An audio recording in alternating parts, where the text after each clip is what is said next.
ठीक है। Hello everyone.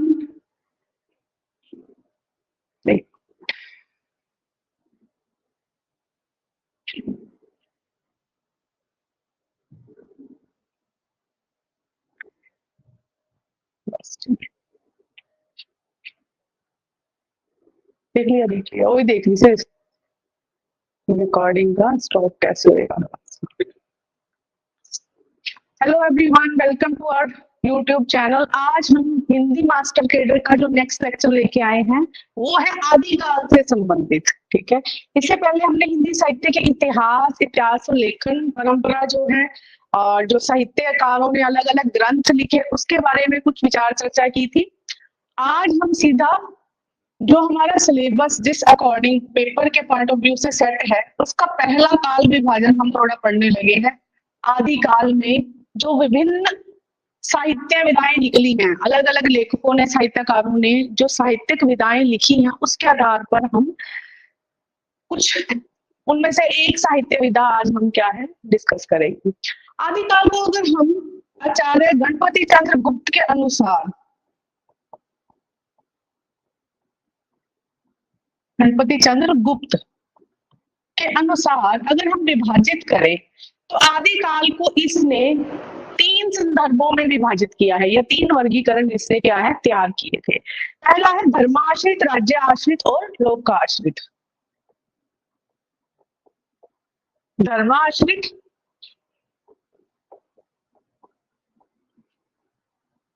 लोकाश्रित और राज्य आश्रित। ठीक है, इसके ऊपर हम किसी एक विधा के ऊपर हम क्या है आज विचार चर्चा करेंगे।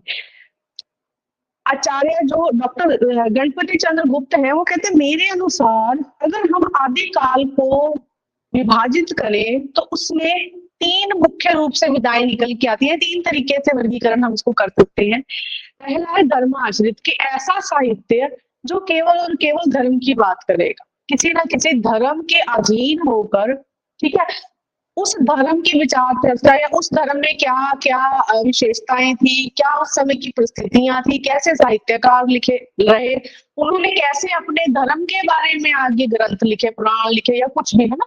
तो धर्म आश्रित ऐसी बात करेगा जो किसी ना किसी धर्म से रिलेटेड होगा, किसी ना किसी रिलीजन से रिलेटेड होगा। लोकाश्रित, लोगों ने अपने मनोरंजन के लिए जो ग्रंथ लिखे। ठीक है, लोका आश्रित, लोगों पर आश्रित, आम जनता की बात होगी यहाँ, जो आम जनजीवन है उसने क्या साहित्य लिखा। जैसे हम कहते हैं लोक साहित्य, लोगों ने अपने अपने समुदायों में, अपने समाज में लोक कथाएं बनाई। ठीक है, लोक कथाओं के आधार पर लोग मनोरंजन के तौर पर जो साहित्य लिखा गया उसको क्या कहेंगे, लोक आश्रित। और राज्य आश्रित ऐसे कवि या ऐसे लेखक जो किसी ना किसी राज्य, ये राजा के अधीन थे।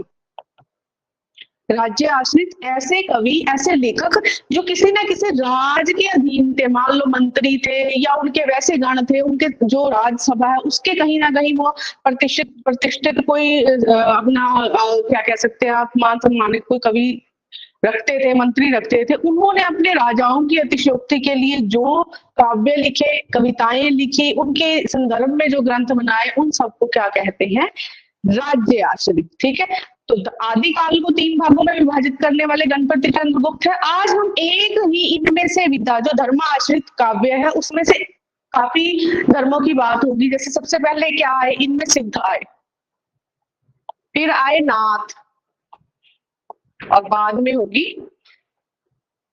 जैन साहित्य की चर्चा। सिद्ध, नाथ और जैन, सिद्ध साहित्य, जैन साहित्य और नाथ साहित्य। ठीक है, धर्माश्रित के करने के लिए।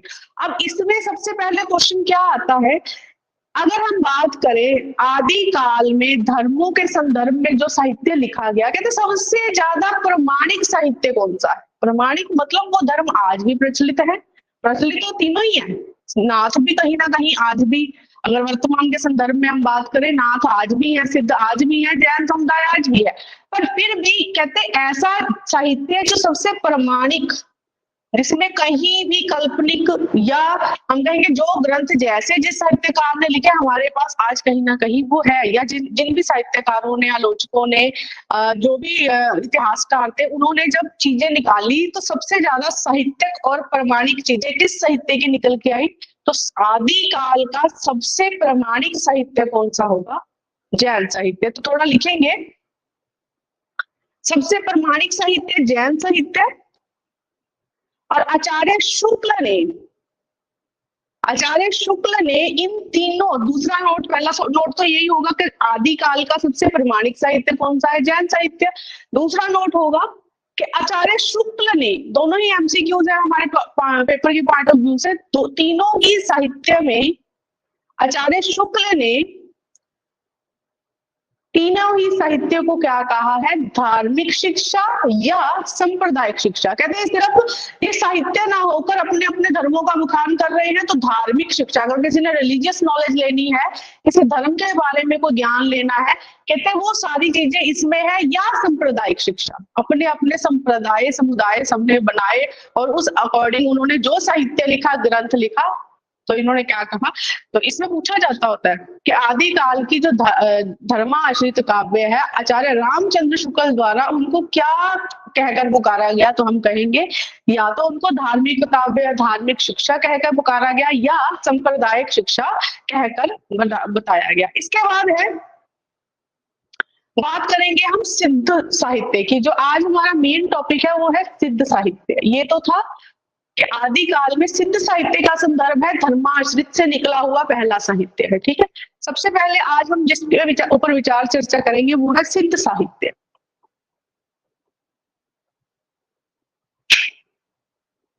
सिद्धों द्वारा लिखा गया साहित्य। ठीक है, अब सिद्ध हमारे पास किस तरीके से आते हैं, ये किस शाखा से निकले हुए हैं, उसके बारे में समझेंगे। सबसे पहले लिखो आप बौद्ध धर्म। ठीक है, एक विख्यात धर्म हुआ है बौद्ध धर्म, उसके विचारों के आधार पर हम उसकी कहते हैं दो शाखाएं निकलती हैं। बौद्ध धर्म के दो शाखाएं निकलती हैं। एक को बोला जाता है महायान, एक को बोला जाता है हीनयान। ठीक है, महायान और हीनयान। देखो, शाखाओं का मतलब क्या होता है? अपनी अपनी विचारधाराएं, अपनी अपनी शिक्षाएं। ठीक है, अपने अपने धार्मिक गुरु। जैसे कहते हैं ना, दो धर्म गुरुओं में कोई कॉन्ट्राडिक्टरी कोई चीज सामने आ जाए, वो कहते मैं इस तरीके से तप उपासना का उद्देश्य देता हूँ, दूसरा गुरु करे नहीं, मुझे मेरे अकॉर्डिंग ये ठीक नहीं है, मेरे शिष्य इस तरीके से तप उपासना और साधना करेंगे। कॉन्ट्राडिक्टरी चीज हो जाती है। तो अगर हम महायान और हीनयान की बात करें तो दोनों ही निकले बौद्ध धर्म से ही है, पर अपनी अपनी विचार चर्चाओं, शिक्षा और विचारों और तप साधना के कारण अलग अलग रास्ते निकाले। लेना दोनों ने ईश्वर का नाम ही है, पर अपनी विचार विशेषताओं के आधार पर दोनों ने अलग अलग रास्ते निकाले। इसके बाद क्या है, जो महायान है, महायान के भी आगे क्या है, दो शाखाएं निकलती हैं। समझ के चलना कि सिद्ध साहित्य हमारे पास किस तरीके से आया। सिद्ध साहित्य हमारे पास किस तरीके से आया? कहते हैं बौद्ध धर्म की महायान शाखा, महायान शाखा के आगे फिर दो पड़ाव निकलते हैं, सहजयानी और वज्रयान। सहजयान या यानी लिख लेना, सहजयान या वज्रयान। ठीक है, बौद्ध धर्म से निकले महायान शाखा, महायान से निकले सहजयान या वज्रयान शाखा। ठीक है, तो जो वज्रयान शाखा थी उन्हीं को क्या कहा गया? वज्रयानी या सिद्ध।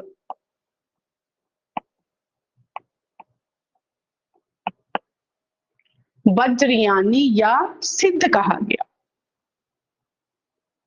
आप पूरा नोट डालिए, वज्रयानियों को ही सिद्ध कहा गया। सिद्ध क्यों कहा गया? इनकी अपनी विशेषताएं हैं। जब हम नाथ पढ़ेंगे तब आप दोनों को कंपैरिजन करके समझना कि सिद्धों की क्या धार्मिक शिक्षाएं रही, उनकी क्या विशेषताएं रही, और नाथों की आपस में, क्योंकि सिद्धों से आगे नाथ आएंगे। ठीक है, सिद्धों का ही परिवर्तित रूप हमारे पास नाथ धर्म आएगा या नाथ शिक्षा आएगी। ठीक है, तो सिद्धों की अपनी क्या विशेषताएं थी, या इनको सिद्ध क्यों कहा जाता था? कहते हैं ये तंत्र मंत्र जादू टोना, सिद्ध किसमें विश्वास करते थे? तंत्र मंत्र। हिंदी साहित्य में कोई साहित्य नहीं आएगा ऐसा कोई भी जहां इस चीज की बात होगी, तंत्र मंत्र या जादू टोना, तब जप और तप के माध्यम से यह सिद्धि प्राप्त करते थे, तभी ये सिद्ध कहलाए। ठीक है, जप तप तंत्र मंत्र जादू टोना के माध्यम से यह सिद्धि प्राप्त करते थे, इसीलिए यह सिद्ध कहलाए। इनका समय है,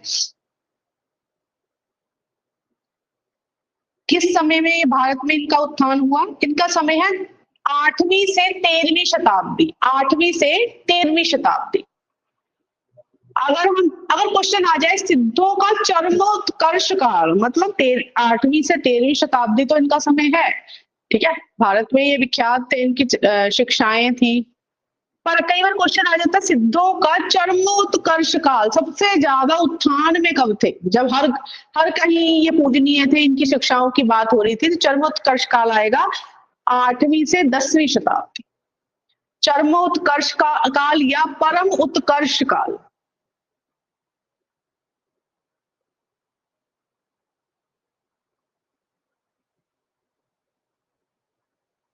आठवीं से 10वीं शताब्दी।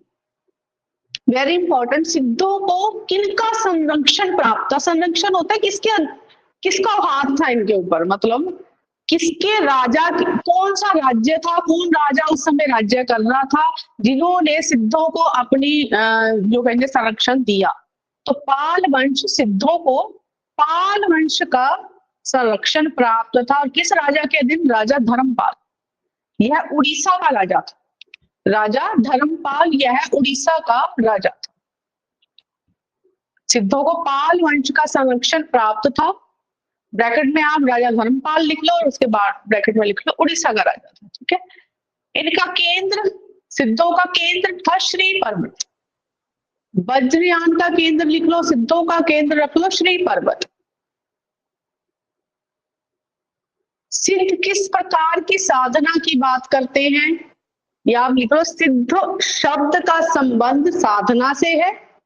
सिद्ध जो शब्द है उसका संबंध सिद्ध, देखो सिद्धि सिद्ध, ये आपको इसका मीनिंग क्लियर है। सिद्धि मतलब किसी को ज्ञान प्राप्ति हो जाना। ठीक है, तो उसको कहते हैं सिद्ध, सिद्ध पुरुष है भाई, इसको कोई सिद्धि प्राप्त है, इसको परमात्मा को ज्ञान प्राप्त है। सिद्धों का संबंध साधना से है। और कैसी साधना? सिद्धों में किस साधना की मान्यता थी? अंतर्मुखी साधना। अंतर्मुखी साधना मतलब अंतर जो नहीं होता बाहरी तप जप, पर अंतर्मुखी साधना तप और जो भी इनकी साधना के जितने भी क्रियाकलाप होते थे, या जैसा जप तप हमने लिखा, यंत्र मंत्र या जो भी जादू टोनों की बात होती थी, ये आत्मिक ज्ञान, अंतर्मुखी साधना, आत्मा को शुद्धिकरण की व्यवस्था में ज्यादा ध्यान देते थे। तो अंतर्मुखी साधना। सिद्धों की वाणी के 2 रूप हैं। अगर हम बात करें इनकी जितनी भी हम कहेंगे काव्य चर्चाएं, काव्य रूप लिख लो आप। सिद्धों के कितने काव्य रूप है, कितने प्रकार से हमें ग्रंथ मिले हैं काव्य के रूप में? ठीक है, सिद्धों के वाणी के या काव्य रूप 2 हैं। एक तो इन्होंने लिखा चर्या पद और दूसरा लिखा है दोहा कोश। 2 प्रकार से हमारे पास इनके ग्रंथ प्राप्त हुए हैं, चर्या पद और दोहा कोश। Very important. जो चर्या पद है एक तरीके की पदावली या रचना का ढंग है, चर्या पद वो अवहट भाषा में मिले हैं हमें, और दोहा कोश क्या है? अपभ्रंश भाषा में। चर्या पद और दोहा कोश, चर्या पद अवहट भाषा में, दोहा कोश अपभ्रंश भाषा में। चर्या पद यूज होते थे, या हम कहेंगे इनका प्रयोग कहाँ होता था? जब तांत्रिक तौर पे काम किए जाते थे, तंत्र विद्याओं में इनका ज्यादा प्रयोग। अब देखो आप इस चीज को कैसे समझ सकते हो कि एक साधु है, उसने सिद्धि प्राप्त की साधना के अनुसार, जो उसको सिद्धि आई, ठीक है, जिस भी फॉर्म में आई, जिस भी तरीके से उसने सिद्धि प्राप्त की, वो किसी किताब में तो लिखेगा उसका प्रयोग, जो उसका मेन रीजन है, मैंने ऐसे ऐसे ऐसे ऐसे ये तप किया, इतने दिन किया, ये चीजें की, इस तरीके से पूजा आराधना की, ठीक है। तो तांत्रिक, आप कहेंगे चर्या पद क्या है? तंत्रिक चार्य भी कहा जाता है चर्या पद को। यह है एक प्रकार के गीत हैं, यह एक प्रकार के गीत हैं जिन्हें प्राय अनुष्ठानों में गाया जाता है।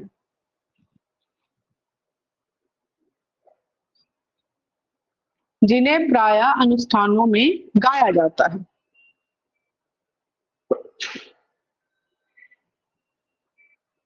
दूसरा है दोहा कोश, यह अपभ्रंश भाषा में मिलते हैं।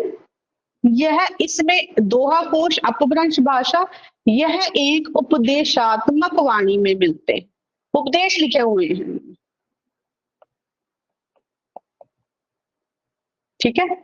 चर्या पद को तंत्रिक चर्या भी कहा जाता है, आप इसके साथ लिख लेना गीत, अनुष्ठानों में गाए गए गीत। और जो दोहा कोश है वो हम कहते हैं कि अपभ्रंश भाषा में होगा, और अपभ्रंश भाषा क्या है? उपदेशात्मक वाणी में लिखे गए ग्रंथ है, उपदेश दिए गए हैं, जो भी सरमन्स अलग अलग धर्म गुरु अपने शिक्षाएं देते थे, अपने जो उनके शिष्य थे, जो साधक थे, उनको किस तरीके से ज्ञान देते थे, तो उपदेशात्मक वाणी में हमारे पास दोहा कोश मिलते हैं। तो हमारे पास देखो जितने भी क्वेश्चन अभी मिलते हैं, सिद्ध साहित्य का उत्थान किससे हुआ? या तो वहां क्वेश्चन में आएगा वज्रयान, सही, बिल्कुल सही, वज्रयानी को ही सिद्ध कहा गया या परिवर्तित रूप है। अगर वहां लिखा जाए बौद्ध धर्म की महायान शाखा तो भी ठीक, ठीक है। तो सिद्धों का जो स्वरूप है वो कहाँ से आया? बौद्ध जो धर्म है, बौद्ध धर्म की जो महायान शाखा का परिवर्तित रूप आगे वज्रयानियों ने बनाया, उनको ही क्या है? हम सिद्ध कहा जाएगा। इनके समय पे क्वेश्चन बन सकता है कौन सी शताब्दी में आई, वो आपको मैंने लिखवा ही दिया है, ठीक है। 8वीं से 13वीं शताब्दी में सबसे ज्यादा उत्थान का कार्य इन्होंने कब किया? 8वीं से 10वीं शताब्दी तक। सिद्धों को क्या कहा जाता है? हम वज्रयानियों को ही सिद्ध कहा जाता है। पाल वंश से इनका मतलब हर एक पॉइंट जितना भी हमने लिखा है हमारे लिए क्वेश्चन के फॉर्म में ही बन सकता है पेपर में, कि किस वंश के साथ अधीन थे उड़ीसा के राजा धर्मपाल के अधीन इन्होंने काम किया है। और वाणी के दो रूप या काव्य के दो रूप, कुछ भी समझ लो आप, चार्य पद और दोहा कोश है। इसके बाद है इनका कार्य क्षेत्र कहां तक फैले हुए थे, ठीक है। इनका कार्य क्षेत्र में आएगा बंगाल, असम, उड़ीसा, बिहार के पूर्वी क्षेत्र, बिहार का पूर्वी क्षेत्र, ऐसे लिखना।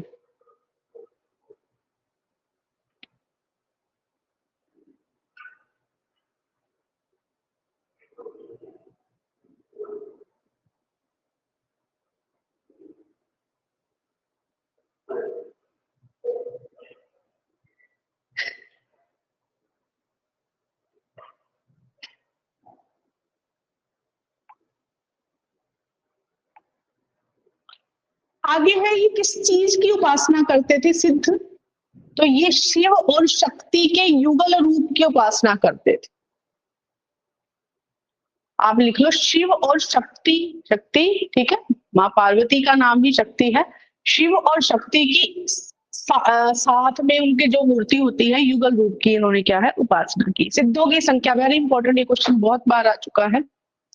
आप लिखो राहुल संकृत्यायन के अनुसार, राहुल, क्वेश्चन ऐसे ही आता होता है, सिद्धों की संख्या राहुल संकृत्यायन के अनुसार, या सिद्धों की संख्या बता के पूछेंगे किसने बताया हमें, हिंदी साहित्य में हमें किसने बताया कि सिद्धों की कितनी संख्या है? तो राहुल संकृत्यायन के अनुसार सिद्धों की संख्या कितनी है? 84,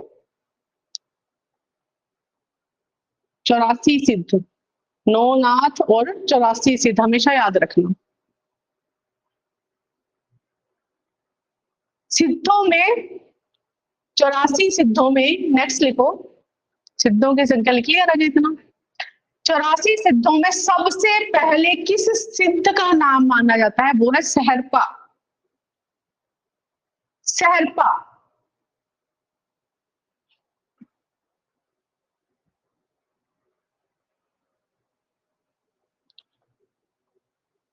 चौरासी सिद्धों में अगर कहें फर्स्ट पोजीशन में या सबसे पहले किस सिद्ध का नाम आता है? सहरपा, ठीक है, 84 सिद्धों में सबसे पहले। ये भी हमें राहुल संकृत्यायन ने ही बताया है। उसके बाद है वेरी इंपॉर्टेंट, कितने महिला सिद्ध थे? 84 सिद्धों में महिला सिद्धों की काउंट कितनी है? 4। 4 महिला सिद्ध हुई हैं, ठीक है। तो इनके नाम है कनकलता,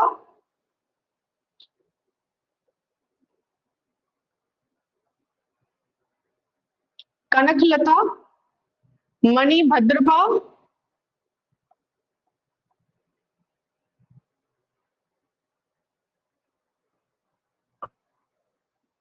कनकलता, मणिभद्रपा, लक्ष्मी खरा,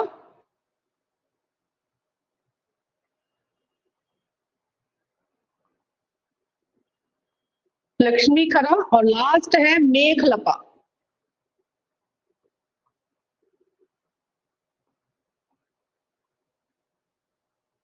ठीक है, 4 महिला सिद्ध हुई हैं, 4 महिला संत सिद्ध संत। आप लिखो 4 महिला सिद्ध संत, कनकलता, मणिभद्रपा, लक्ष्मी खरा, मेघलपा। ठीक है। अब इन चारों में से हमें आचार्य शुक्ल ने कौन सा बताया है, या क्वेश्चन आएगा आचार्य शुक्ल द्वारा कौन से सिद्ध संत, महिला संत के बारे में बताया गया है? मेघलपा। पहले 3 थी, जब से सिद्ध साहित्य आया है हमने 3 ही महिला संतों के बारे में पढ़ा है। आचार्य शुक्ल ने हमें चौथे सिद्ध जो महिला संत है उनके बारे में बताया, उनका नाम है मेघलपा। ठीक है, तो आपने ट्रिक क्या बनानी है? कमलमा, फर्स्ट वर्ण उठा लेंगे हम चारों का, याद करना आसान रहेगा। ठीक है, कनकलता, मणिभद्रपा, लक्ष्मी खरा और मेघलपा। और आचार्य शुक्ल ने हमें किसके बारे में बताया है? मेघलपा के बारे में। क्लियर लगे? इसके बाद है सिद्धों की भाषा। हेडिंग बनाओ, सिद्धों की भाषा। कौन सी भाषा में ये प्रयोग करते थे? कितने सिद्ध है? ये क्वेश्चन बहुत बार आ चुका है पेपर में कि कितने सिद्ध साहित्य में कितने सिद्धों के बारे में विचार चर्चा हुई है। तो हम कहेंगे 84, और 80 उसमें पुरुष सिद्ध संत हैं और 4 क्या है? महिला सिद्ध संत। नेक्स्ट है, सिद्धों की भाषा क्या है? संध्या भाषा। Very important.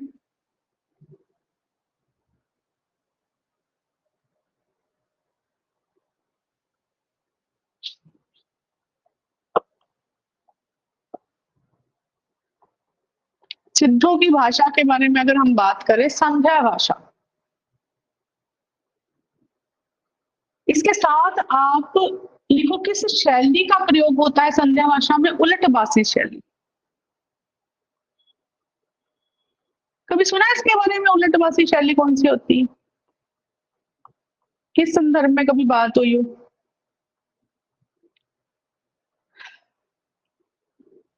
उलटबासी शैली होती है बात को कहने का ढंग उल्टा। ठीक है, जो बात कहनी है वो सीधे तौर पे ना कहकर किसी और के संदर्भ में बात करके, कहते हैं ना बात कहनी, किसी को सुनाना किसी को और बात किसी और के, उसको कहते हैं उलट बात को कहने का ढंग उल्टा और समझने वाले को अर्थ उसका सही समझ आए, उलटबासी शैली। ठीक है, तो संध्या भाषा का सबसे पहले हम अर्थ लिखेंगे,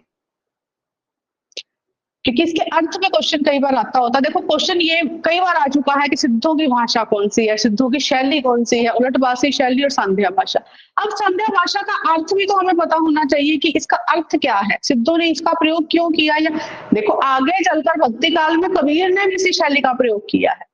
ठीक है, कबीर ने उलटबासी शैली और संध्या भाषा का, या इसको सदुक्कड़ी भाषा भी बोलेंगे वहां हम भक्ति काल में। ठीक है, तो कबीर ने देखो भाषा का जो है वो सिद्धों के द्वारा जो भाषा अपनाई गई उसके साथ कहीं ना कहीं मेल खाती भाषा का प्रयोग भक्ति काल में किया। तो हम संध्या भाषा का जो अर्थ है वो लिखेंगे। इसका अर्थ था अभिसंधि या अभिप्राय युक्त वाणी।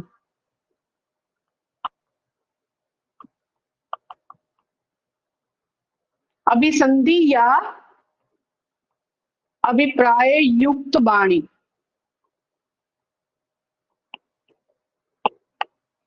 संध्या भाषा का अर्थ अभिसंधि या अभिप्राय युक्त वाणी। और इसका आर्थिक शाब्दिक अर्थ लिखेंगे जिसमें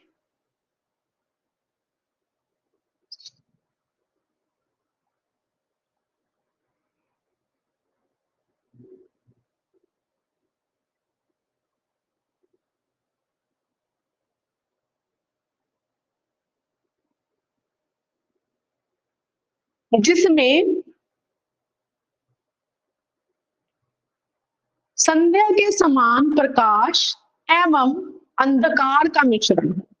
शाम का समय होता है ना ही हम कहेंगे उजाला है, ना ही हम कहेंगे अंधेरा, जिसमें संध्या के समान प्रकाश एवं अंधकार का मिश्रण। आप हिंट के लिए लिख लो शाम का समय। बहुत अच्छा होता है, देखो ना, बड़ा प्यारा लगता है शाम का समय, जब ना ही अंधेरा हुआ होता है, ना ही हम कहें कि उजाला परिपूर्ण होता है, उजाला भी कम हो चुका होता है, अभी रात भी नहीं आई, बीच का समय। ठीक है, तो संध्या के समान प्रकाश एवं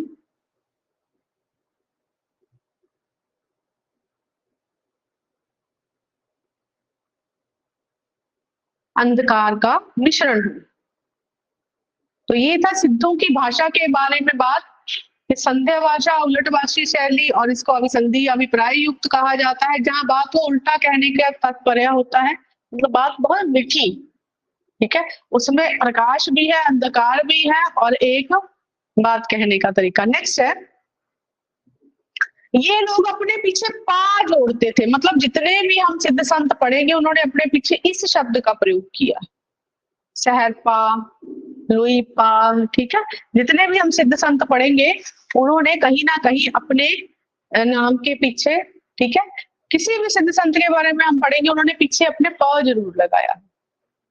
ठीक है, नेक्स्ट है, सिद्धों के बारे में सबसे पहले हमें जानकारी किसने दी? सिद्धों के बारे में या सिद्धों के विषय में सबसे पहले जानकारी देने वाले लोग थे, या हम कहेंगे ज्योतिश्वर ठाकुर।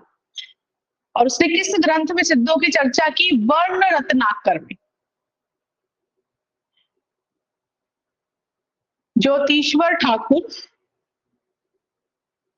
और वर्ण रत्नाकर।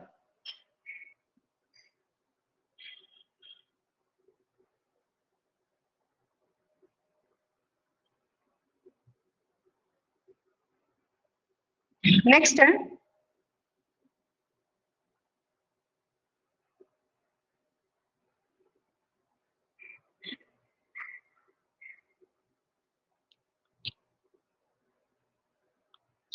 किसने सिद्ध साहित्य का संपादन किया? ये तो था हमें इंसान कौन, जिसने सबसे पहले बताया सिद्ध साहित्य भी है, और ज्योतिश्वर ठाकुर ने वर्ण रत्नाकर में बताया। उसके बाद है सिद्ध साहित्य का संपादन सबसे पहले किसने किया? संपादन होता है चीज को बना के छापना।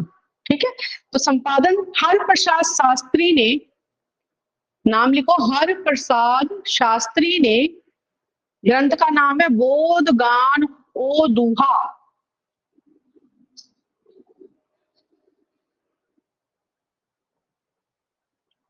बोध गान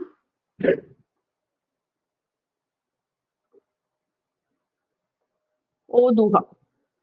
ठीक है, बोध गान ओ दूहा। उसके बाद है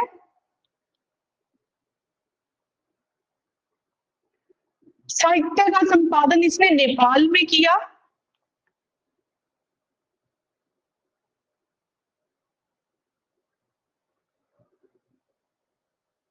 प्रथम रचनाओं की खोज के आधार पर बांग्ला भाषा में किया, नेपाल और बांग्ला भाषा में। प्रथम खोज के आधार पर, प्रथम खोज की रचनाओं के आधार पर इसने बांग्ला भाषा में किया।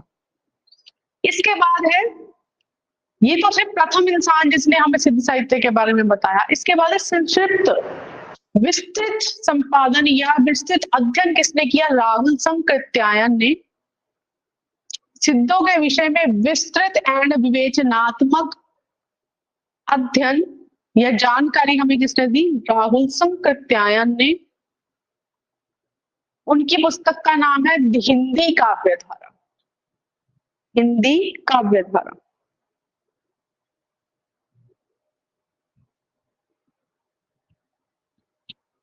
ठीक है, सांध्या भाषा और सिद्धों के विषय में सबसे पहले जानकारी हमें ज्योतिश्वर ठाकुर ने, विस्तृत जानकारी अच्छे से अध्ययन करके हमें राहुल संकृत्यायन ने हिंदी काव्य धारा में इसके बारे में बात की थी।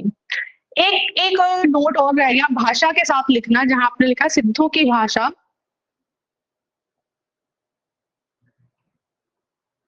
विधुशेखर शास्त्री, विधुशेखर इंसान का नाम है विदुशेखर।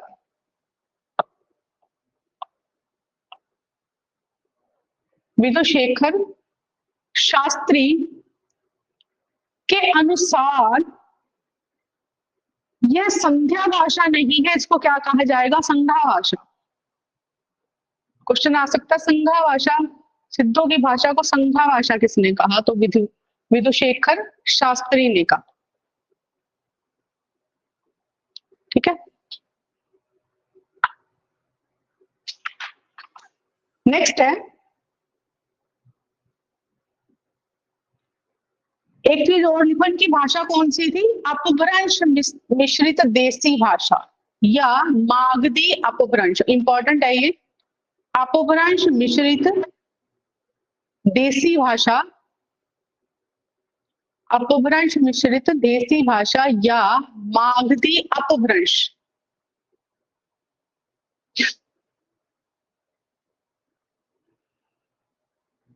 मागधी अपभ्रंश।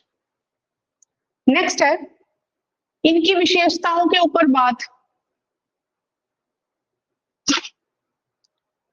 कौन कौन सी विशेषता रही, या हम कहेंगे इनके संदर्भ में हमें कौन कौन से तथ्य मिलते हैं जो इनको बिल्कुल, हम कहेंगे सिद्ध साहित्य को अन्य साहित्यों से बिल्कुल अलग मानते हैं, या सिद्ध साहित्य को हिंदी साहित्य के इतिहास में अलग बिल्कुल अपनी विचारधाराओं के साथ प्रदर्शित करते हैं। सबसे पहले है प्रमुख विशेषता, लिखो काया की साधना। पहले हम विशेषताएं सारी लिखेंगे, उसके बाद हम डिस्कस करेंगे एक एक को। काया की साधना,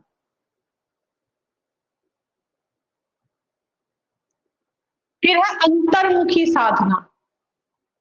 काया की साधना, अंतर्मुखी साधना, सतगुरु की महिमा, अपने गुरु को बहुत उच्च स्थान देते थे। अपनी जो साधना है, अगर किसी का कोई गुरु है तो वो सबसे उच्चतम स्थान है उसके लिए दुनिया के। सदगुरु की महिमा, ज्ञान की उपेक्षा, लिख लो एक बार फिर डिस्कस करते हैं। ज्ञान की उपेक्षा,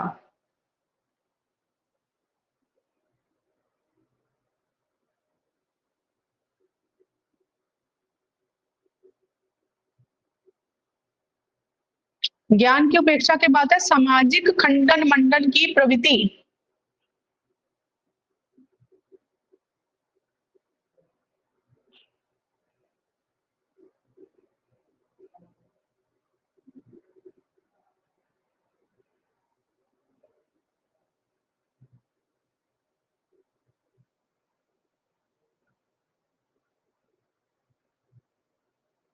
सामाजिक खंडन मंडन की प्रवृत्ति। नेक्स्ट है वर्णाश्रम व्यवस्था का विरोध।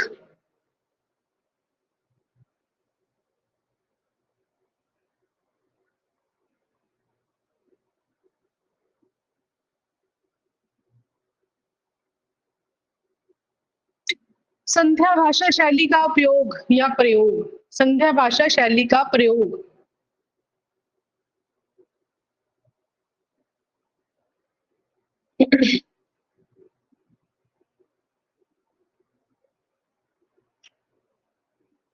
नेक्स्ट है नारी को साधना का केंद्र।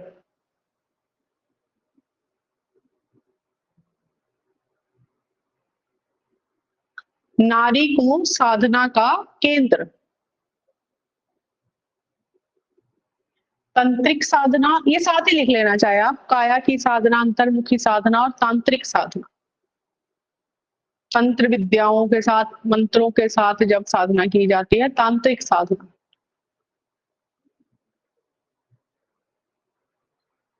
मनोरंजन के साधन मकार,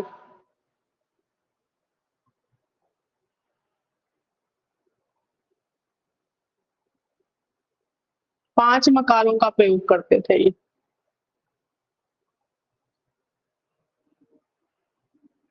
मकार, मनोरंजन के साधन मकार। नेक्स्ट है छंद अलंकार रस का प्रयोग। इनकी जो शैली है, छंदों का प्रयोग भी है, अलंकारों का, रस का प्रयोग है।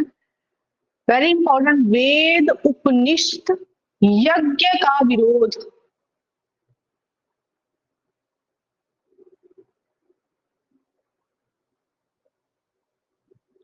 वेद उपनिषद यज्ञ का विरोध, यानी किसी वेदों को मानते, उपनिषदों को मानते या यज्ञों को मानते, ये अपनी ही जो तंत्रिक साधना, अंतर्मुखी हठ योग है, जो भी इनका हैगा ना, तो ये उसी में विश्वास करते थे कि शिव और शक्ति की युगल उपासना हम अपनी तांत्रिक विद्याओं के साथ करेंगे। हमें किसी वेदों की, उपनिषदों की या जो पहले से धार्मिक ज्ञान इस संसार में उपस्थित है, हमें उनकी कोई जरूरत नहीं है। हम अपने हिसाब से अपनी जो विद्याएं हैं वो लिखेंगे या समझेंगे। ठीक है, नेक्स्ट है योग द्वारा ब्रह्म की प्राप्ति।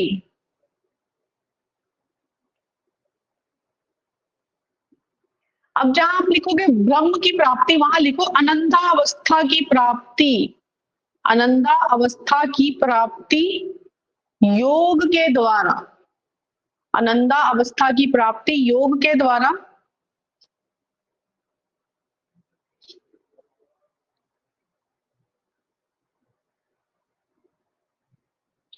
एंड व्यक्तिगत कमल चक्र का वर्णन, व्यक्तिगत कमल चक्रों का वर्णन।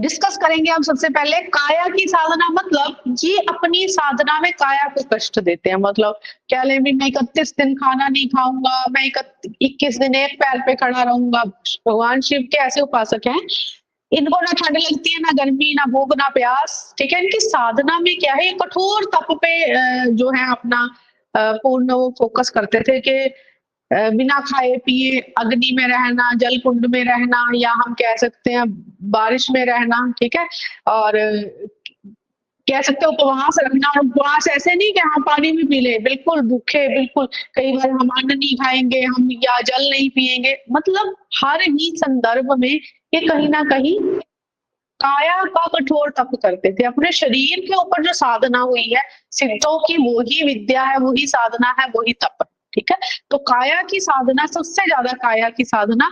उसके बाद है अंतर्मुखी साधना। अंतर्मुखी साधना जिसमें आत्मिक ज्ञान हो।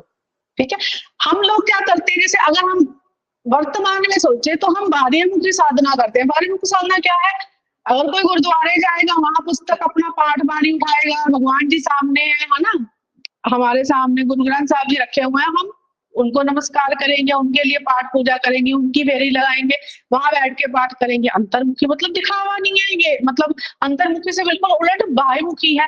हर कोई देख सकता है हमारी साधना को, हम क्या करके आए हैं, हम घंटे का पाठ करके आए हैं, वहां बैठा हमें कोई भी ऑब्जर्व कर सकता है। अगर हम मंदिर जाएं तो मंदिर में भी हम घंटियां बजाएंगे, आरती उतारेंगे, फूल चढ़ाएंगे, या जो भी जिस तरीके से जिस भी ईश्वर की आराधना कर रहे हैं, उस ईश्वर के संदर्भ में हमें जो भी ज्ञान है उस हिसाब से हम अपनी पूजा करेंगे, वो भी बाह्यमुखी होगी। मतलब जहां कुछ भी दिखाया जा सकता है। अंतर्मुखी साधना सिर्फ वो चीज, साधना के द्वारा, तप जप के द्वारा आत्मा ही शुद्धिकरण होती है, वो आत्मिक ज्ञान है। इंसान खुद ही उस चीज को एंजॉय कर सकता है कि मेरे को ये ज्ञान हो चुका है। ठीक है, बाह्यमुखी साधना में हम कहीं भी डिक्टेट दिखा सकते हैं, अभी हमने ये किया है, मैंने इतने पाठ कर लिए, मैंने इतने व्रत रख लिए, मैंने 16 सौ। मतलब अंतर्मुखी में जो भी इनकी तंत्र विद्या है, जो भी इनके जप तप है, वो उनके तक ही समाहित है, किसी और को उसके बारे में ज्ञान नहीं है। ठीक है, वो हम कई फिल्मों में हम देखते हैं ना, वो एक लात पे खड़े हुए हैं, और आप वो एक मूवी आई थी नरसिम्हा, उसके ऊपर प्रहलाद भगत के ऊपर, उसमें बड़े बड़े सीन दिखाए गए हैं कि किस तरीके से उन्होंने, असुरों ने अपनी शक्तियां प्राप्त की शिव की उपासना करके। तो वो एक एग्जाम्पल यहाँ सेट हो सकती है अंतर्मुखी साधना के ऊपर। सदगुरु की महिमा मैंने बताया ये कि हर जो भी सिद्ध साहित्य में हर कोई सिद्ध है, वो किसी ना किसी का शिष्य जरूर है। गुरु शिष्य की परपीढ़ी चलती आ रही है कि उसके बाद आप, उसके बाद आप।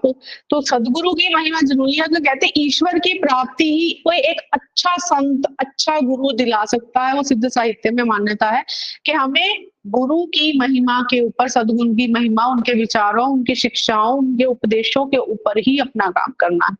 नेक्स्ट है ज्ञान की उपेक्षा। ज्ञान की उपेक्षा इनकी बहुत इंपॉर्टेंट बात है कि जो इनका ज्ञान है वो आज भी आम जनजीवन तक नहीं पहुंच पाया। हमें नहीं पता सिद्धों की क्या, लोग अभी भी भयभीत होते हैं इनकी तांत्रिक विद्याओं से। ठीक है। हमें आज तक इनके तप जप, इनकी तांत्रिक विद्याओं के बारे में आज भी कोई ज्ञान नहीं है, ठीक है। तो उसको कहेंगे हम ज्ञान का प्रचार करते हुए ये क्या करते हैं कि अपनी ही जो अपना ज्ञान है उसको हमेशा रोक, आम जीवन तक उस चीज की रोक है। ज्ञान का विचार, ज्ञान की चर्चा, ज्ञान की महिमा, ठीक है, वो अपने तक, सिद्धों तक, अपने समुदाय, अपने लोगों तक। ये नहीं कि आम लोगों को आप उस चीज का रास्ता बता देंगे कि हमने इस तरीके से ये पूजा सफल की है, वो नहीं है। ज्ञान की उपेक्षा रही है, ठीक है। उसके बाद है सामाजिक खंडन वंडन की प्रवृत्ति। ये सामाजिक रीति रिवाजों को जो मान्यताएं हैं उनसे बिल्कुल उलट है इनका रहना। अब देखो इसमें एग्जाम्पल सेट हो सकती है सामाजिक प्रवृत्तियों की। जो सिद्ध लोग हैं वो अपनी उपासना शमशान में जाके करते हैं, और हम लोग आम जीवन जो जी रहे हैं, बिल्कुल आम लोग हैं, ठीक है, कॉमन पीपल है, वो उस रास्ते पे जाते हुए 10 बार सोचेगा। कभी किसी के पीछे भी जाना पड़े, हम घर आके क्या करते, नहीं नहीं नहाओ, कपड़े बदलो, या बस निकलने की करो उस रास्ते से, उस जगह से भी नहीं, बहुत नकारात्मकता है, हम यहाँ से निकले। पर नहीं, इनकी तो वहां पूजा, खाना पीना सब कोई वही है, वहीं के वासी हैं, उसी भगवान शिव के जो हम कहेंगे उस रूप के पास भूत जो इनका स्वरूप है उसकी उपासना करते हैं और वहीं रहते हैं, ठीक है। तो सामाजिक खंडन मंडन की प्रवृत्ति नहीं रही। वर्णाश्रम व्यवस्था का भी विरोध, कभी भी इन्होंने घर परिवार के बारे में ज्यादा बात नहीं की। संध्या शैली, भाषा शैली का प्रयोग वो मैं आपको बता ही चुकी हूँ, ठीक है। उल्टवासी शैली, संध्या शैली, संघा भाषा, कुछ भी लिखा आ जाए हमारे पापा पेपर के पॉइंट ऑफ व्यू से वही बात होगी। नारी को साधना का केंद्र, देखो नारी को साधना का केंद्र वेरी इंपॉर्टेंट है कि हर सिद्ध संत के साथ एक महिला संत जरूर होंगे। इनकी जो शिक्षाएं हैं, इनके जो उपदेश हैं, वो महिलाओं के साथ ही परिपूर्ण होते हैं। उसका मैं जो डिटेल है वो आपको मकार में बताती हूँ कि किस तरीके से 5 मकारों को मनोरंजनात्मक जो इनकी शैली है मनोरंजन के लिए फुलफिल करते थे। मतलब इनकी ही पूजा भक्ति का एक स्वरूप है मकार, ठीक है। तो नारी को साधना का केंद्र रखा, कोई पॉजिटिव सेंस नहीं इसमें निकलेगी अगर कहेंगे नारी को साधना का केंद्र रखना। अपने ही साधना को फुलफिल करने के लिए नारी का फिजिकली हम कहेंगे उपयोग करते थे। उसके बाद है काव्य में साधनात्मक रहस्यवाद की या तांत्रिक साधना, तंत्र विद्याओं के द्वारा साधना करना, मनोरंजन के साधन मकार हम आगे डिस्कस करते हैं, ठीक है। उसके बाद आप लिखो 5 मकार इनके कौन कौन से हैं, मतलब अपनी साधना में कौन से 5 चीजों का प्रयोग करते हैं जिससे क्या है ये मनोरंजन प्राप्त करते हैं। मांस, मांस के बाद मदिरा,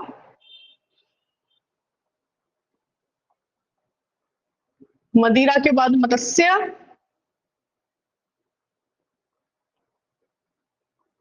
मैथुन, मैथुन के बाद है इनका मुद्रा, ठीक है, नॉन वेज, ठीक है, अल्कोहल, मत्स्य, आप इसको भी नॉन वेज के उसमें रख सकते हैं। फिजिकली कांटेक्ट में आना किसी स्त्री के साथ, और सेल्फ हम कहेंगे सेल्फ लव या अपने आप को सेल्फ अपने आप अपने तरीके से ही सेटिस्फाइड करना, मुद्रा, ठीक है। तो ये मनोरंजन का इनके साधन है। नेक्स्ट है एक कोटेशन लिखो हजारी प्रसाद द्विवेदी की। उन्होंने सिद्धों के बारे में, ये कोटेशन बहुत इंपॉर्टेंट है, पेपर में ऐसे ही लिखी आती है और हमें पूछा जाता है कि सिद्धों के बारे में ये बात किसने कही, तो हजारी प्रसाद द्विवेदी ने कही।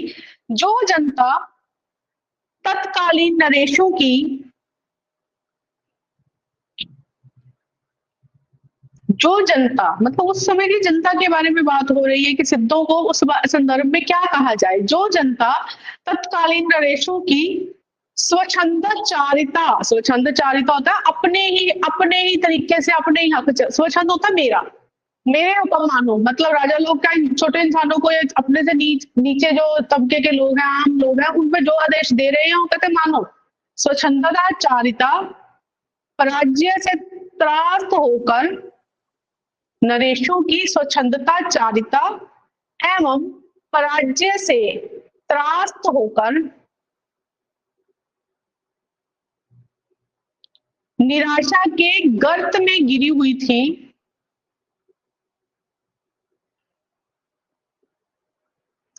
निराशा के गर्त में गिरी हुई थी, उनके लिए इन सिद्धों की वाणी ने संजीवनी का कार्य किया? यह हजारी प्रसाद द्विवेदी कहते हैं।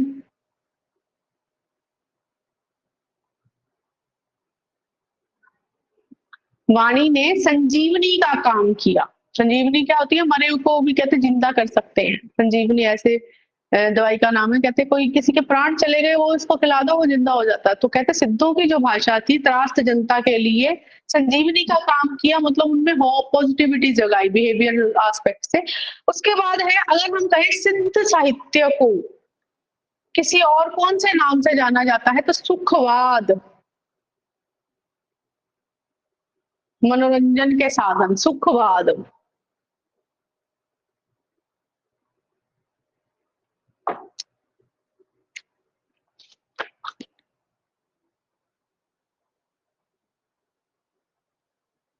नेक्स्ट है इनके, हम कहेंगे सिद्ध संतों के बारे में हम पढ़ेंगे।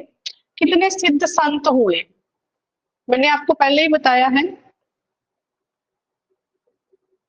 कि यह अपने नाम के पीछे क्या लगाते थे?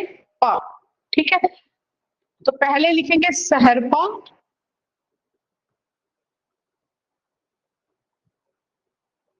सहरपा के बाद है लुईपा,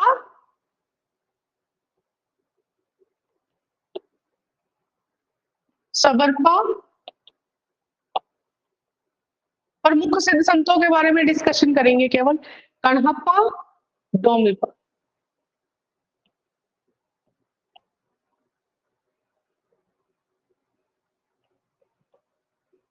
डोमिपा।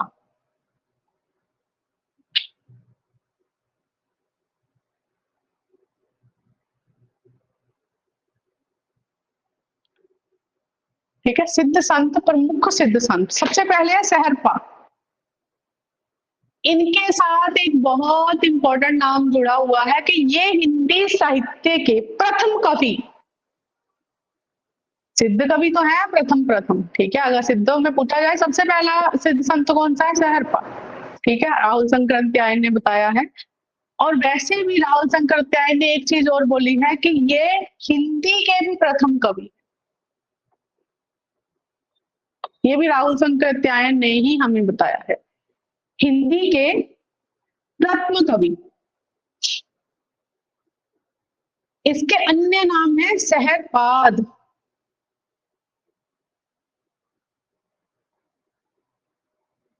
इसके नाम लिखेंगे सहरपाद, सरोज वज्र और राहुल भद्र।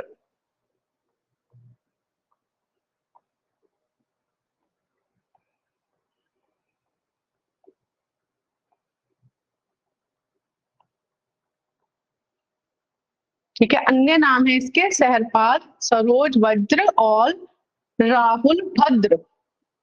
इन्होंने किस शाखा का प्रवर्तन किया? सहजयान शाखा।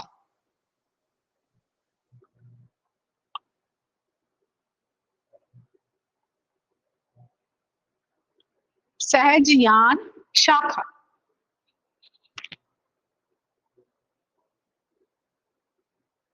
किस शैली में लिखते थे ये? दोहा चौपाई शैली में।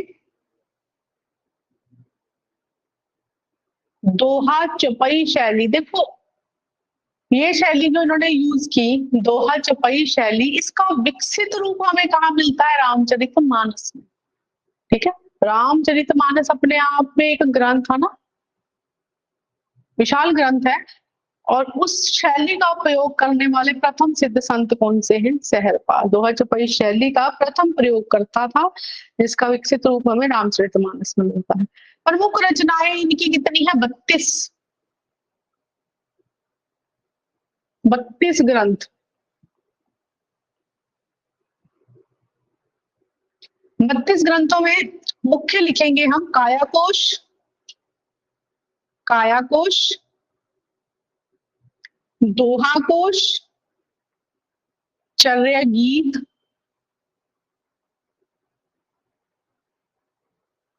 चर्या गीत, सहरपाद गीतिका।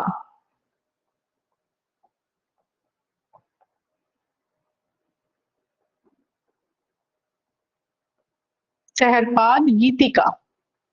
अब इनका जो ग्रंथ है कायाकोश एवं दोहाकोश। अगर क्वेश्चन आ जाए, पहले सिद्ध संत जो है सहस्त्रपाद है, इनका सबसे प्रमुख प्रसिद्ध ग्रंथ कौन सा है? वो है दोहाकोश। आप उसको डाल कर लो कि दोहाकोश सबसे प्रसिद्ध इनका जो है वो ग्रंथ है।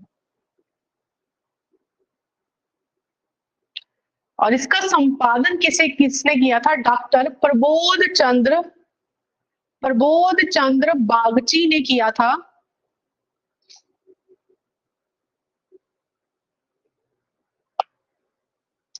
और उन्होंने क्या किया, इसका संपादन करते समय इसने दो और संतों के दोहे ऐड किए थे दोहाकोश में। वो कौन से थे? तिलोपा, कणहप्पा और सहरपा।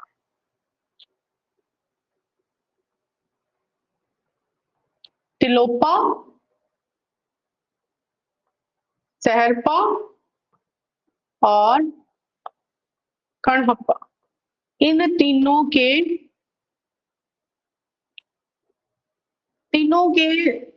जो राइटिंग्स हैं, जो ग्रंथ है, इकट्ठा करके इन्होंने क्या है, संपादन किया था प्रबोध चंद्र बागची ने। डॉक्टर प्रबोध चंद्र बागची, जिसने सहरपा के सबसे प्रसिद्ध ग्रंथ दोहा कोश का संपादन किया।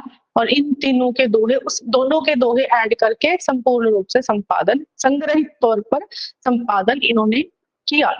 अब इसके बाद है, सहरपा कौन सी जाति से संबंध रखते थे? तो ये एक ब्राह्मण थे। ब्राह्मण, जन्म इनका 769 ईस्वी में, 769 ईस्वी।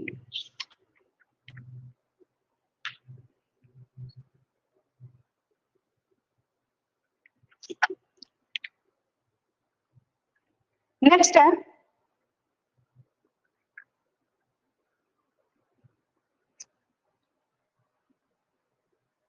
अगर हम सहरपा की जीवन जो शैली थी, या उनको कहेंगे जीवन की दृष्टि से उनकी कुछ विशेषताएं निकाले, तो कौन सी आएंगी? सबसे पहले है सहज संयम। सहज संयम मतलब उनकी विशेषताएं, उनके अपने जीवन की विशेषताएं, सहज संयम, पाखंड और आडंबर का विनाश, जीवन दृष्टि, सोचने का ढंग, किस तरीके से वो अपने जीवन के उपदेश दिए, या उन्होंने खुद का जीवन किस तरीके से जिया। सहज संयम, पाखंड और आडंबर का विनाश, गुरु सेवा, मतलब हर गुरु के अधीन होकर ही साधना की जा सकती है। सहज मार्ग, और लास्ट है महासुख की प्राप्ति। महासुख की प्राप्ति। नेक्स्ट है एक नोट इंपॉर्टेंट कि बच्चन सिंह इनके बारे में क्या बोलते हैं। डॉक्टर बच्चन सिंह क्या कहते हैं? आक्रोश की भाषा का, आक्रोश की भाषा का पहला प्रयोग सहरपा में ही दिखाई देता। आक्रोश की भाषा का पहला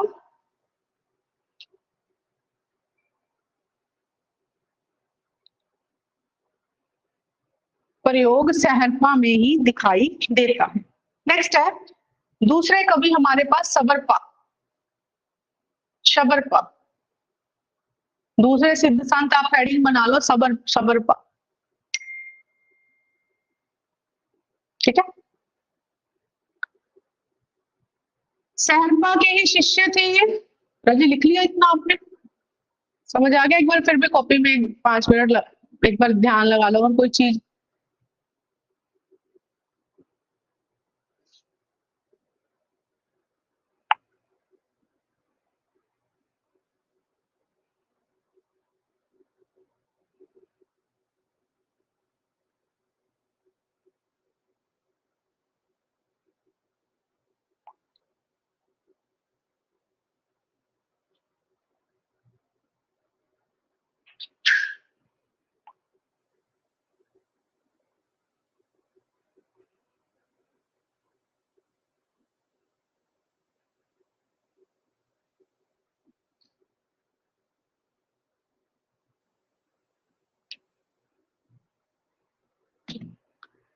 काकरोच की शबरपा का हम कहेंगे सहरपा के ही शिष्य थे। इनका जन्म क्षत्रिय कुल में हुआ। जन्म तारीख क्या है? 780।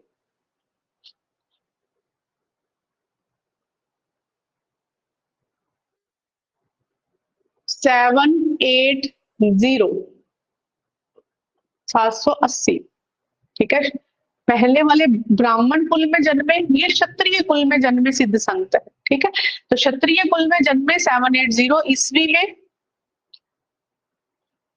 इनको, क्योंकि इन्होंने शबरों सा जीवन व्यतीत किया, इनको शबरो भील भी कहा जाता है।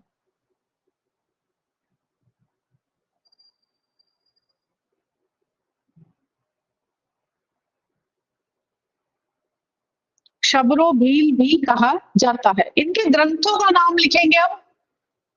चर्यापद,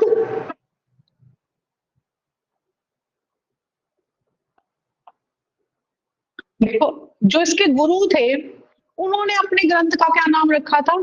चर्या गीत। ठीक है, कॉन्ट्राडिक्टरी हो जाता है कई बार पेपर में, एग्जाम में क्वेश्चन आए, हमने ये ध्यान में रखना है। जहां गीत लिखा हो वो इसके गुरु के ग्रंथ का नाम हो रहा है सहरपा, और जहां चर्या पद लिखा हो वहां क्या नाम बात हो रही है? शबरपा की। आप साइड में लिख लेना, चर्या गीत सहरपा, और चर्या जो हम कहेंगे पद वो शबरपा, इसके ही शिष्य का। ठीक है, ध्यान रखना। और इनके सहरपा के सबसे ज्यादा विख्यात प्रसिद्ध ग्रंथ कौन सा है? दोहा कोश। उसका संपादन भी हुआ किसके द्वारा? डॉक्टर प्रबोध चंद्र बागची के द्वारा। चीजें ना, एक चीज होती है कि आप एक चीज याद कर लो, पेपर में क्वेश्चन आगे तीन, उसके अलावा तीन आगे जो व्याख्याएं हैं उससे संबंधित भी आए ना, आप बढ़िया जोड़ सको। एक चीज इस तरीके से याद करो कि गुरु के जो ग्रंथ है उसका ये नाम है, शिष्य के ग्रंथ का नाम ये है, उसका संपादन हो चुका और वो चीज उसकी प्रसिद्ध थी। ठीक, नेक्स्ट है ग्रंथ है चर्या पद, महामुद्रा, वज्र गीत। नेक्स्ट है इसका महामुद्रा, वज्र गीत। महामुद्रा, वज्र गीत। नेक्स्ट है वज्र योगिनी साधना। इनके ग्रंथों के नाम बहुत इंपॉर्टेंट है, जितने भी सिद्ध संत हम पढ़ेंगे इनके ग्रंथों के नाम बहुत इंपॉर्टेंट है। जैसे मर्जी लिस्ट बना के आप इसको रोट लर्निंग करना।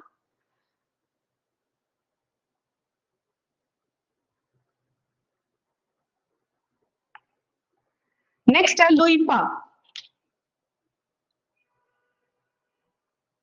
नेक्स्ट सिद्ध संत है हमारे पास लुइपा।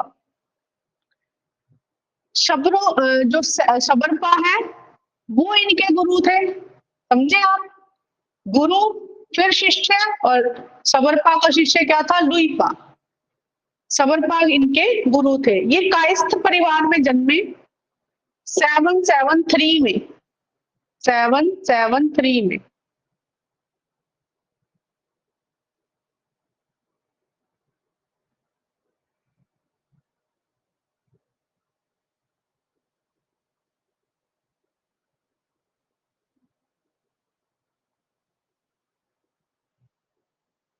ठीक है, ये थे 780 में। ठीक है, तो 773 में इनका जन्म हुआ कायस्थ परिवार में। यह है राजा धर्मपाल के शासन काल में इनका जितना भी इनका साम्राज्य। एक बात और है, सबसे प्रसिद्ध, प्रसिद्ध मतलब राजा के अधीन साथ रहता था, राजा कहता तू बोल वही तेरी वही बात मैं मानूंगा। तो सबसे ज्यादा आप कहेंगे लोकप्रिय प्रसिद्ध जिसकी चलती थी, राजा के साथ चलती थी जिसकी, वो था वो संत क्या था? लुइपा।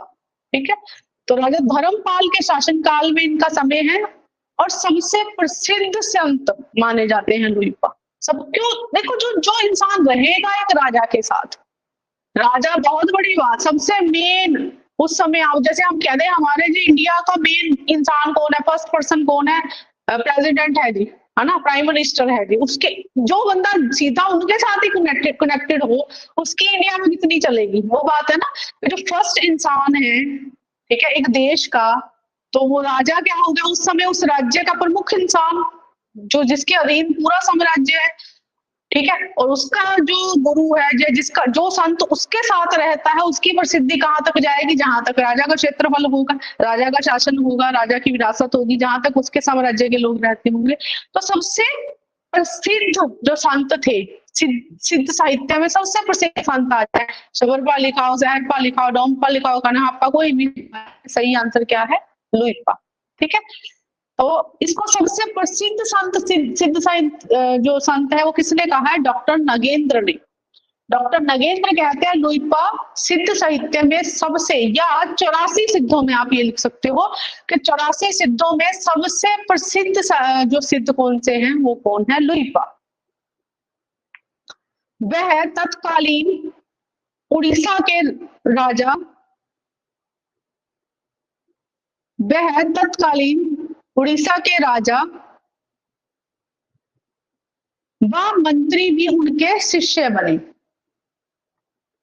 इनके 2 ग्रंथ हैं।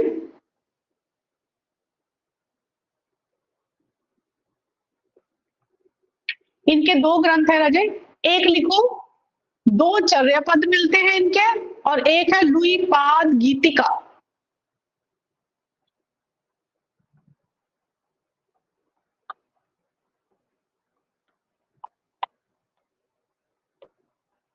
लुइपाद गीतिका, 2 चर्यापद और लुइपाद गीतिका। काव्य में रहस्यवाद की प्रधानता रखने वाला संत था ये। इसने रहस्यवाद का उद्देश्य ज्यादा रखा। काव्य में रहस्यवाद की प्रधानता इन्होंने बहुत रखी। नेक्स्ट है डोम्पा। लिख लिया राजेंद्र? नेक्स्ट है डोम्पा। क्षत्रिय वंश में जन्मे, 840 ईस्वी में, 840 ईस्वी में डोम्पा।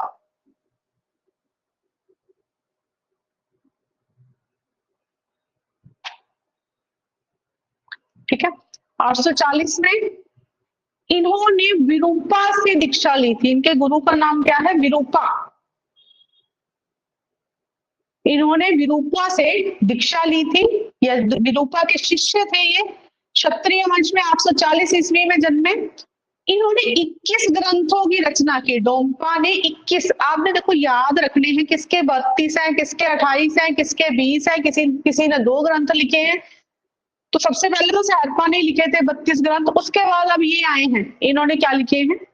21 ग्रंथ लिखे। इनकी रचनाओं के अगर हम नाम बात करें तो डोम्प गीतिका,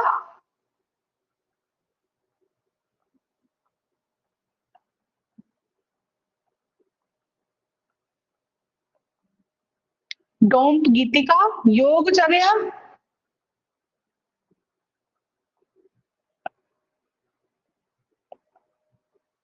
योगचर्या, अक्षरोद्वीपकोपदेश, अक्षरोद्वीपकोपदेश,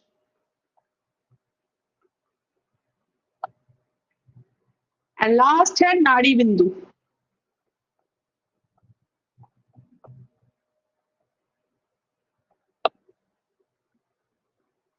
नाड़ी बिंदु।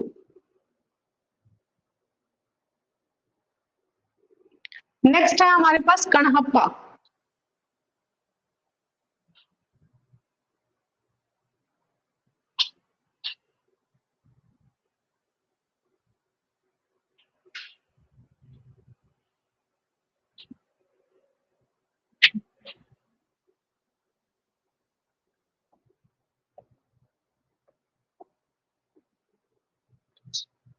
नेक्स्ट है हमारे पास सिद्ध संत कवि है कणहप्पा। कणहप्पा 820 ईस्वी में जन्मे, कर्नाटक के ब्राह्मण वंश में, और कुल इन्होंने 74 ग्रंथ लिखे। कर्नाटक के ब्राह्मण वंश में 820 ईस्वी में इनका जन्म हुआ।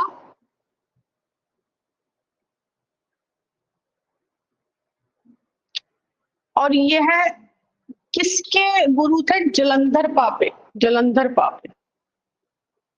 जालंधर पा ने इसको अपना गुरु बनाया था। जालंधर पा के गुरु थे। इनके ग्रंथों का नाम लिखो। धर्म काम द्वीप सिद्ध। धर्म काम द्वीप सिद्ध।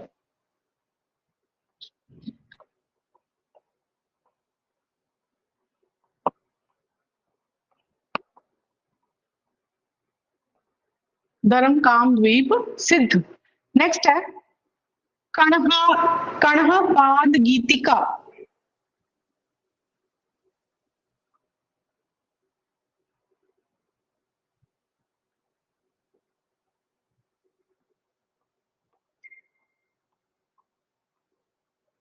कणहापाद गीतिका। नेक्स्ट है चर्या चार्या बिना बीज निश्चय। यहां लिख रही हूं।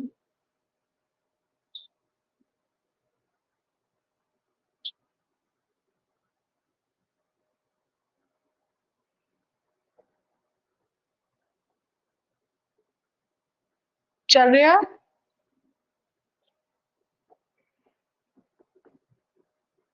निश्चय, ये इनके ग्रंथ का नाम है। जो इनका धर्म काम द्वीप सिद्ध, यह एक रहस्यात्मक ग्रंथ है।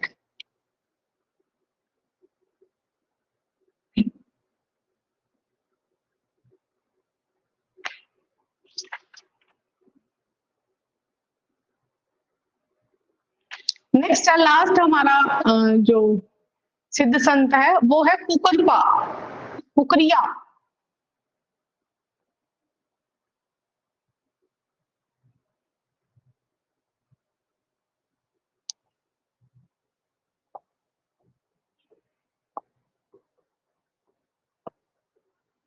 कुकरिया या कुकरपा भी लिखा हुआ किसी किसी किताब में। चरपटिया के शिष्य थे और 16 ग्रंथ लिखे इन्होंने। चरपटिया के शिष्य थे और 16 ग्रंथ लिखे। इनका जन्म कपिल वस्तु के एक ब्राह्मण वंश में हुआ। इनका बस दैट्स इट, इतना ही बहुत है। महामाया की साधना की थी इन्होंने, महामाया साधना का उपदेश दिया था। ठीक है, तो चरपटिया के शिष्य, 16 ग्रंथ, कपिल वस्तु के ब्राह्मण कुल में इनका जन्म हुआ। दैट्स इट, इतना बहुत है। इंपॉर्टेंट कौन से हैं हमारे पास? लुईपा प्रसिद्ध संत थे। ठीक है, सहरपा प्रथम कवि या प्रथम सिद्ध कहा जाता है। कितने ग्रंथ हैं, कितना, कौन सा इनका सबसे मुख्य है? दोहा कोश। किस चीज की इनके संपादन हो चुका है? सहरपाद किस लिए इंपॉर्टेंट है ये। और सबसे ज्यादा जरूरी है, आप इनको इनके जन्म काल के अधीन कर्म सूची में याद करेंगे। जिसका जन्म पहले हुआ, चाहे वो शिष्य है चाहे वो गुरु है, जन्म के अनुसार इनकी क्या है, एक पूरी आप कर्मवार सारणी बनाएंगे। उस अनुसार पेपर में, कई बार ना पेपर में क्वेश्चन ये आ जाता है, आप इसको सही क्रम में लिखिए, सही क्रम में लगा के लिखिए भी कौन पहले आया और कौन बाद में आया। इस पे क्वेश्चन बड़ी बात आ जाता है। पाव नाम लगाते थे और सिद्ध संत थे। बाकी इनकी विशेषताएं मैंने जो लिखवाई हैं, अपने आप में एक एक लाइन ही सारी हमारे लिए एक ऑब्जेक्टिव टाइप क्वेश्चन। ठीक है, चाहे किसने किसके लिए क्या बात कही है, कौन सी योग की बात करी है, वो सारी चीजें हमारे लिए इम्पोर्टेंट है। ठीक है, तो hope you enjoy my lecture. Thank you so much. कल फिर किसी और हिंदी साहित्य के किसी और विधा के साथ हम कल फिर जुड़ेंगे। Thank you so much.